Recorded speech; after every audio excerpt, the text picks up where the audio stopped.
আমি এইখিনিৰ পৰাই আগবাঢ়িছোঁ। কৃষ্ণ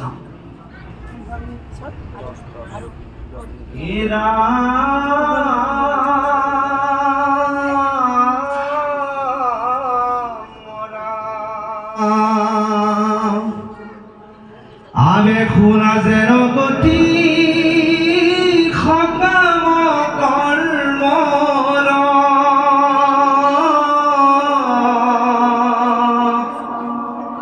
অগৃহাশ্ৰম ধৰ্মে স্থিত হুয়া যিটো নৰ বেদৰ পুষ্পিত বাণী শুনি মনোহৰ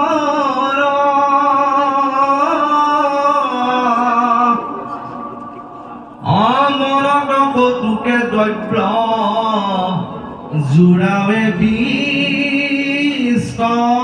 বিস্তৰ ৰাম আৰম্ভয় যজ্ঞ পাছে নানা পশু মাৰি দেৱ পিতৃগণ কপু জয় অহংকাৰী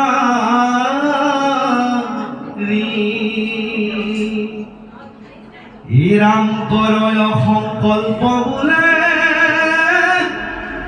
অপাইবু স্বৰ্গ পুৰ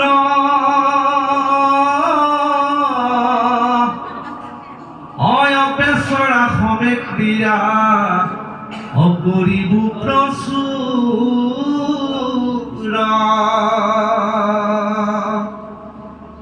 ৰাম এহি মতে কামে আহি হুয়া বিমোহিত অসকামে কৰয় নানা কৰ্ম বিপৰীত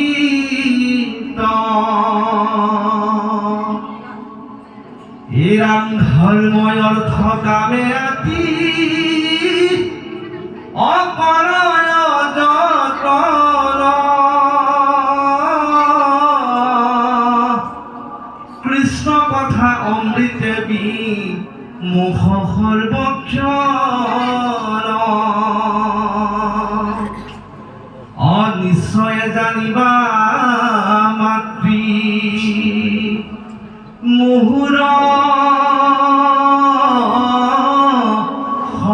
সন্মত অকৰ্ণ দিয়া বিধতায়ে কৰিলে পহত ৰাম অচ্যুতৰ কথা এৰি অকুকথা শুনয় অজেহেন সুকৰে ৰংগে অবিশ্বাস ভুঞ্জয় ৰাম পাছে সিটো পাপী স্বয় দেহাক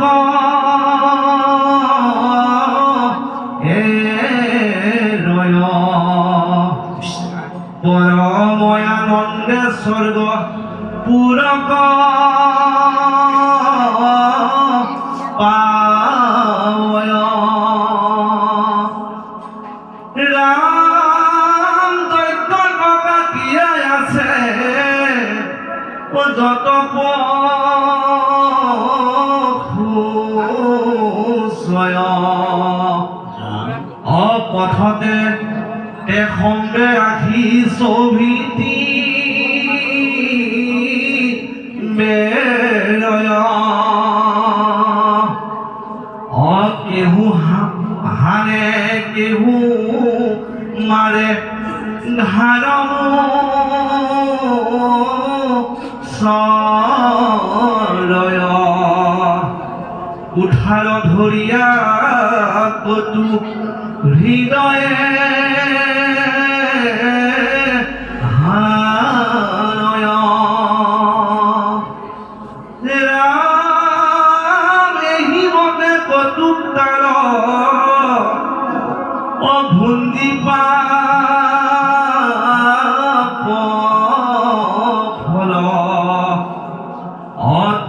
যাই স্বৰ্গ পাৱে পাতকি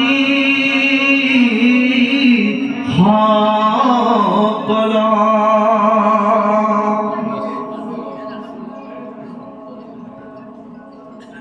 রাম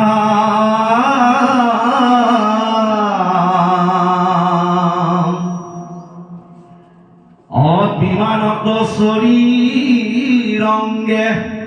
ফুরে ক্রীড়া করি অনন্দন বনতক দিয়ে লয়ায় পেশরী রাম অসখাও খুয়া তার দৈত্যনু গুছয় অপ্রতিদিনে দিব্য ভোগ অপার ভুঞ্জয় এ রাম তথাপিতো মনে তার অসুখনি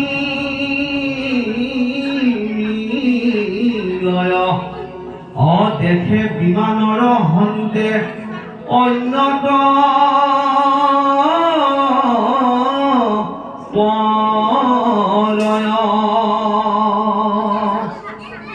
কতদিন পৰে তাৰ বিমান কাম্পয় পুণ্য ক্ষয় হইলে হেন এখন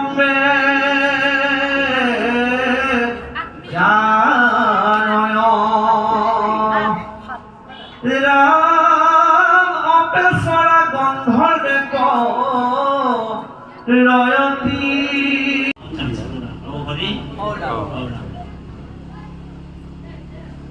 প্ৰশ্ন খালি এনেকুৱা সুধিব দেই বংশাৱলী প্ৰশ্ন নুসুধিব খালি বোলে ৰাৱণৰ বাপেকৰ নামটো কি আছিলে সেইটো নুসুধিব প্ৰশ্ন সুধিব জগত কল্যাণৰ প্ৰশ্ন নিজৰ প্ৰশ্ন নুসুধিব পৰীক্ষিতৰ নিচিনা প্ৰশ্নটো হ'ব লাগিব পৰীক্ষিতে প্ৰশ্ন কি কৰিছিলে ভাগৱতত উত্তম প্ৰশ্ন কৰিছে পৰীক্ষিত প্ৰশ্ন কি কৰিছিলে বোলে আতা পিচ্ছামি সংসিদ্ধিনাম যোগিনাম পৰমম গুৰু পুৰুষয়ো য়ৎকাৰ্যো মেৰিয়ো মানুষ্যো সৰ্বদা পৰীক্ষিতে উত্তম প্ৰশ্ন কৰিছে শুকগুৰুক কৈছে তোমাৰ চৰণে মৰণ সময়ে বুজুহু প্ৰভু সাম্প্ৰত মিৰিয়মান লোক সদায় কি কৰ্ম কৰিবে ইটো লোকত পৰীক্ষিতে কৈছে আমি সকলোৱে মৰিবলৈ গৈ আছো আমি মিৰিয়মান লোক আমি মৃত্যুমুখী মানুহ কি কৰিম এই কথাটো আপুনি ক'ব লাগে এই প্ৰশ্নটো আমাৰ ফালৰ পৰা কৰিছে পৰীক্ষিতে প্ৰশ্ন কৰিব পাৰিলেহেঁতেন যে মই মৰিবলৈ গৈছো মোৰ 7 দিনৰ পিছত মৃত্যু আছে তুমি দৰব আছে যদি দি দিয়া মই বাচি যাম বাকীসকল যি হয় হৈ থাকক এই বুলি প্ৰশ্ন কৰিব পাৰিলেহেঁতেন কিন্তু সেই প্ৰশ্নটো নাই প্ৰশ্ন কৰিছে জগত কল্যাণ আপোনাৰ মোৰ কাৰণ আমি সকলোৱে মৰিবলৈ গৈ আছো এদিন দুদিনকে আমাৰ আয়ুটো পাৰ হৈ গৈ আছে সূৰ্যৰ লগত আয়ু যেন নহয় সেইকাৰণে উত্তম প্ৰশ্ন আহিছে এতিয়া আমি কি কথাটো কৈ আছিলো অকণমান পাহৰি আছো কথাটো আছিলে এইটো যে কৃষ্ণ এক দেৱ দুখহাৰী কাল মায়া দিৰো অধিকাৰ আপুনি যদি কৃষ্ণ শৰণ লৈছে শুদ্ধভাৱে দেখক তেতিয়া আপোনাক আঙুঠি পিন্ধিবলৈ আৰু দৰকাৰ নাই আপুনি আৰু বেলেগকে ৰছী পিন্ধিবলৈ নালাগে ৰাখে হৰি মাৰে কোন মাৰে হৰি ৰাখে কোন হৰিয়ে নাৰাখিলে আপোনাক জৰিয়ে ৰাখিব নোৱাৰে কৃষ্ণই গীতাত অৰ্জুনক কৈছে হে অৰ্জুন মই যাক ৰাখো তাক মাৰিবাক পাৰে কোন বুজিছেনে মই যাক ৰাখিম বোলে তাক কোনো শক্তিয়ে মাৰিব নোৱাৰে কিন্তু যাক মই মাৰিব তাক কোনো ৰক্ষা কৰিব নোৱাৰে সেইকাৰণে আপোনালোক আমি এতিয়া আঙুঠিবিলাক বিসৰ্জন দিব লাগিব কেনেকৈ বিসৰ্জন দিব লাগিব কিছুমান মানুহ আঙুঠিটো ভৰসা কৰি ৰাখিছে ইয়াত এটা আঙুঠি পিন্ধিছে বোলে কি আঙুঠি পিন্ধিছে এইটো প্ৰবাল ধাতু এইটো প্ৰবাল ধাতুৰ আঙুঠি বোলে কি হয় বোলে এইটো প্ৰবাল ধাতু আঙুঠি এইটো মংগল গ্ৰহৰ আঙুঠি এইটো হৈছে বোলে শনি গ্ৰহৰ আঙুঠি ঢেৰ তাবিজ মানুহবিলাকৰ তাবিজ 33 কোটি দেৱতা আছে, সেই সকলকো অতিক্ৰম কৰি তেওঁ আঙুঠিত বিশ্বাস আছে। তেনেহ'লে দেৱতাসকলৰ কিহৰ কাম? আমাৰ হিন্দু সনাতন ধৰ্ম। আপোনালোক চাব, সনাতনী সনাতনী বুলি কৈ মানুহবিলাকে গেৰুৱা বস্ত্ৰ পৰিধান কৰি আছে আৰু ইয়াতে এটা দীঘল ফুট লৈ আছে আৰু কিন্তু 10টা আঙুলিত 10টা আঙুঠি পিন্ধি আছে। এইটো কেনেকা সনাতনী হ'ল? এইজন কেনেকা সনাতনী হ'ল? 10টা আঙুলিত আঙুঠি পিন্ধি কিনি কি এইটো সনাতনী বুলি নিজকে হেৰি কৰিব বিচাৰিছে? সনাতন শব্দৰ অৰ্থ কি? সনাতন শব্দৰ অৰ্থ হৈছে চিৰস্থায়ী। সনাতন মানে ঈশ্বৰক কৈছে, কৃষ্ণই হৈছে সনাতন, হয়নে? ভগৱানে কৈছে মই আজিও আছো, কালিও থাকিম আৰু মোৰ জন্ম মৃত্যু নাই বুলি কৈছে। মই সনাতন, হয়নে? কিন্তু মানুহবিলাকে সনাতন সনাতন বুলি চিঞৰি আছে। সনাতন মানে ঈশ্বৰক কৈছে। সনাতন হৈছে পৰম ঈশ্বৰ ভগৱান কৃষ্ণ। ভগৱানতকৈ সনাতন আৰু কোনো আছে নেকি? কাৰণ ভগৱান আজিও আছে, কালিও থাকিব, কোনোদিন ভগৱন্তৰ অন্ত নাই, যাক অনন্ত বুলিও কয়। গতিকে মানুহবিলাকে ইয়াত এটা আঙুঠি পিন্ধে, ইয়াত কি আঙুঠি পিন্ধিছে? আঙুঠিৰ ওপৰত বিশ্বাস আছে, কিন্তু ভগৱানৰ ওপৰত বিশ্বাস প্ৰমাণ নাই। সেইকাৰণে বিশ্বাস 4 প্ৰকাৰৰ। এটা হৈছে অকল বিশ্বাস, 2 নম্বৰ দৃঢ় বিশ্বাস, 3 নম্বৰ সুদৃঢ় বিশ্বাস আৰু 4 নম্বৰ হৈছে অন্ধ বিশ্বাস। কিন্তু আজিৰ যুগৰ মানুহে অন্ধ বিশ্বাসটো বেছি ৰাখিছে। যিমান বিজ্ঞান পঢ়িছে, ডাঙৰ ডাঙৰ চাৰ্টিফিকেট লৈ লৈছে, PhD কৰি লৈছে, কিন্তু 10টা আঙুঠি PhD কৰি লৈছে, কিন্তু আজিলৈকে বিশ্বাস ভগৱন্তৰ প্ৰতিয়ে নাই। বুজিছেনে? বহুত পঢ়া লিখাত পুথিগত জ্ঞানত বহুত আগবাঢ়ি গ'ল মানুহ, প্ৰযুক্তিবিদ্যাটো বহুত আগবাঢ়ি গ'ল, কিন্তু আত্মাৰ শোধন, আত্মা বিশ্লেষণ আজিলৈকে কৰিব পৰা নাই। এইটো বৰ দুৰ্ভাগ্যৰ কথা।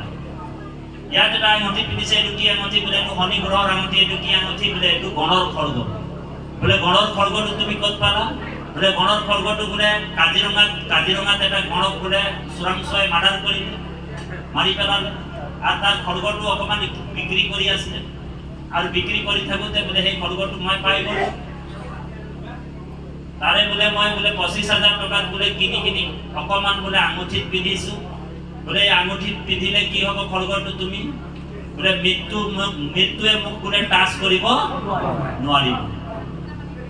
আপুনি মই কিমান জধা মূৰ্খ চাই লওঁ যে মৃত্যুৱে মোক বোলে টাচ কৰিব নোৱাৰে, মই অভয় পাই গ'লো। বোলে ইমানখন কাজিৰঙাৰ গড়ৰ খড়গটো পিন্ধি কিনি যদি মই অভয় পাই গ'লো, তেনেহ'লে কাজিৰঙাৰ গড়টোৰ ওচৰততো গোটাগুটি খড়গটোৱে আছিল। তাকেই দেখোন গুলি মাৰি মাৰ্ডাৰ কৰি দিলে, সিয়ে নাবাচিলে। ঔ হৰি ঔ ৰাম। কাজিৰঙাৰ গড়টোৰ ওচৰততো গোটাগুটি খড়গটোৱে আছিল, সিয়ে বোলে নাবাচিলে, আৰু আপুনি অকণমান খড়গ পিন্ধি বাচিব পাৰিব নেকি? দেখাব নোৱাৰে। গতিকে সেইকাৰণে কৈছে ভগৱন্তক ভক্তি কৰিলে এইবিলাক মৃত্যুৰ ভয়ৰ পৰা আপুনি বাচিব পাৰিব। এইবিলাক বহুত ডাঙৰ ডাঙৰ দৰৱ। এই দৰৱবিলাক চবতে নাপাব আপোনালোক। ভাৰতবৰ্ষে আছে অনেক দোকান, ভাৰতবৰ্ষত ঢেৰ দোকান আছে। নিচিনি কিনিলে লাগিবে বিধিনি বুলি কৈছে। ভাৰতবৰ্ষত ঢেৰ দোকান আছে, ক'ৰবাত চাদাও পায়, ক'ৰবাত ইবিধও পায়, কিন্তু আপুনি যদি ভালকে চিনি নাপায়, এই দোকানখনত ভাল বস্তু আনিব নোৱাৰিব। আপুনি ইবিধ উঠাই কিনি লৈ আহিব। সেইকাৰণে সাৱধান হৈ যাব লাগিব। ভাৰতবৰ্ষৰ মূল দোকানখন হৈছে এইখন, য'ত নেকি অকল হৰিৰ নামৰ বেহা কৰা হৈছে। দেৱ আপোনালোক ল'ব পাৰে কথা। কৃষ্ণ আপোনালোক মহাপ্ৰসাদ গ্ৰহণ কৰিব পাৰিব। জয় গুৰুশংকৰ। আৰু যাওঁ কি নহওক, এতিয়া কপিলে কি কৈছে এইটো আমি অকণমান চৰ্চা কৰিব লাগিব। কপিলে কৈছে যে হে মা, যে নিশ্চয় জানিবা মাতৃ মুহুৰ সন্মুখ, কৰ্ণ দিয়া বিধাতাই কৰিলে কহত, অচৈত্যৰ কথা এৰি কুকথা শুনয়, হেনয় শুকুৰে ৰঙে বিস্তাক ভুঞ্জয়, পাছে সিটো পাপী ছয় দেহাক এৰয়, পৰম আনন্দে স্বৰ্গ পুৰক পৰয়, স্বৰ্গলৈ গুচি যায়।